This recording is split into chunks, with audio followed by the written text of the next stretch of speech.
ఒక్కసారి కొమ్మూరి గోల్డ్ కి కాల్ చేయండి. తాకట్లో ఉన్న మీ బంగారాన్ని విడిపించి మార్కెట్ ప్రైస్ కి వాళ్ళు కొనుక్కుని మిగతా డబ్బులు మీకు ఇచ్చేస్తారు. వెల్కమ్ టు మనం టీవీ. మనం టీవీ మన కోసం. దేవుడి సొమ్ములు తిన్న వాళ్లకు, దేవుడి మాన్యాలపై కన్నేసిన వాళ్లకు ఏ శిక్షలు పడతాయో స్కంద పురాణంలో చాలా క్లియర్గా రాస్తుందట. సో మళ్ళీ జన్మలో పురుగై పుట్టి చచ్చాక నరక ప్రాప్తి లభించి 60,000 ఏళ్ల పాటు సలసలా మరిగే నూనెలో వేగుతారు. దైవద్రోహులు అనుభవించబోయే కఠిన శిక్ష ఇది. సో అయోధ్య నగర వీధుల్లో కాంగ్రెస్ పార్టీ పోస్టర్లు వేసి మరీ ఇస్తున్న ఫ్రీ పబ్లిసిటీ ఇది. సో అయోధ్య రామాలయంలో తిష్టవేసిన చోర్ కమీనేల గురించి దేశమంతటా ఘాటైన చర్చ జరుగుతోంది. సో ఒకసారి డీటెయిల్గా మాట్లాడుకుందాం. నిజామాబాద్కు చెందిన చల్లా శ్రీనివాస్ శాస్త్రి రాముడికి మంచి పరమ భక్తుడు. అయోధ్య రాముడి దివ్య పాదుకల కోసం 13 కిలోల బరువున్న 5 వెండి ఇటుకలను విరాళంగా ఇచ్చారు.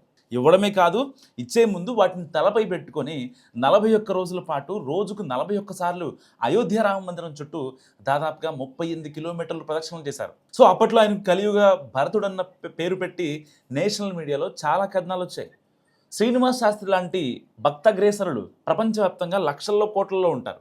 తమకు తోచిన రీతిలో భక్తిపూర్వకంగా రాముడికి కానుకలు ఇచ్చుకుంటారు. కానీ ఆ కానుకలన్నీ రాముడికే చెందుతున్నాయా? మధ్యలో ఎవరన్నా మింగేస్తున్నారా? నిజామాబాద్ శ్రీనివాస్ శాస్త్రి ఇచ్చిన వెండి ఇటుకలు ఇప్పుడు ఎక్కడున్నట్టు? వెండి ఇటుకలు ఏంటి, బంగారు ఇటుకలనే మాయం చేశారట. భక్తకోటి నివ్వెరబోయేలాంటి దారుణమైన ఆర్థిక నేరాలు అయోధ్య రామ్ మందిర్లో జరుగుతున్నాయి. ఇందులో నిజమెంత? ఆరా తీసే పనిలో ఉంది యూపీ సర్కార్. ఇప్పటికే సిట్ కూడా వేసింది. సో రామభక్తుల సంకల్పం సిద్ధించింది. కోట్లాది మంది హైందవుల కళ సాకారమైంది. 100 ఏళ్ల నాటి గాయాలు, బాధల నుంచి ఉపశమనం దొరికింది. అయోధ్యలో బాలరాముడి ఆలయ శిఖరంపై పతాకాన్ని ఎగురవేస్తూ ప్రధాని మోదీ ఇచ్చిన భావోద్వేగ సందేశం ఇది. నిజానికి 5 శతాబ్దాలుగా కోర్టుల్లో నలుగుతున్న సమస్య పరిష్కారమైన ఆ సందర్భం దేశ చరిత్రలోనే కాదు, భక్తకోటి గుండెల మీద చెరగని ముద్ర. అయోధ్య బాలరాముడిని దర్శించుకోవాలని కోరుకుంటున్న భక్తుల సంఖ్య నిజంగా దేశంలో అంతకంతకు పెరుగుతుంది. ఒక్కసారైనా అయోధ్య వెళ్ళి రావాలి అనుకునే 40 ఏళ్ల పైబడిన వాళ్ళు చాలామంది ఉన్నారు. కొన్ని కోట్ల మంది ఉన్నారు. సో దేశవ్యాప్తంగా భక్తులు అయోధ్య రాముడిని దర్శించుకోవడానికి ఇప్పుడు బారులు తీరుతున్న పరిస్థితి. నిజంగా అయోధ్య బాలరాముడిని దర్శించుకోవాలని కోరుకుంటున్న భక్తుల సంఖ్య సో ఇటు గ్రామాల్లోనే కాదు, పట్టణాల్లోనే కాదు, అంతకంతకు పెరుగుతుంది. దేశవ్యాప్తంగా అయోధ్యకు భారీ సంఖ్యలో భక్తులు క్యూ గడుతున్నటువంటి నేపథ్యంలో ఇప్పుడు చెక్కుల రూపంలో 3,50,00,000 రూపాయలు వచ్చాయట. దాంట్లో చాలా మళ్ళీ అవకతవకలు ఉన్నాయి. అండ్ ప్రతిరోజు ఉదయం 6 గంటల నుంచి రాత్రి 10 గంటల వరకు బాలరాముడిని దర్శించుకునే అవకాశం అయితే ఉంది. మరి విదేశాల నుంచి కూడా ఈ ఆలయానికి భారీ సంఖ్యలో భక్తులు వస్తున్నారు. అది వాళ్ళు కూడా వాళ్ళ కరెన్సీ ప్రకారం, ఆ డినామినేషన్ ప్రకారం వాళ్ళు హుండీలో వేస్తుంటారు కానుకల్ని.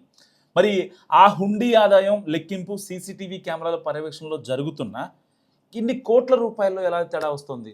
అయోధ్య బాలరాముడికి సంబంధించిన విశేషాలు సోషల్ మీడియా వేదిక తెగ వైరల్ అవుతున్నాయి. ఇప్పుడు బాలరాముడి దర్శన మార్గంలో మొత్తం 4 హుండీలను ఏర్పాటు చేశారు. చాలా పెద్ద పెద్ద హుండీలు.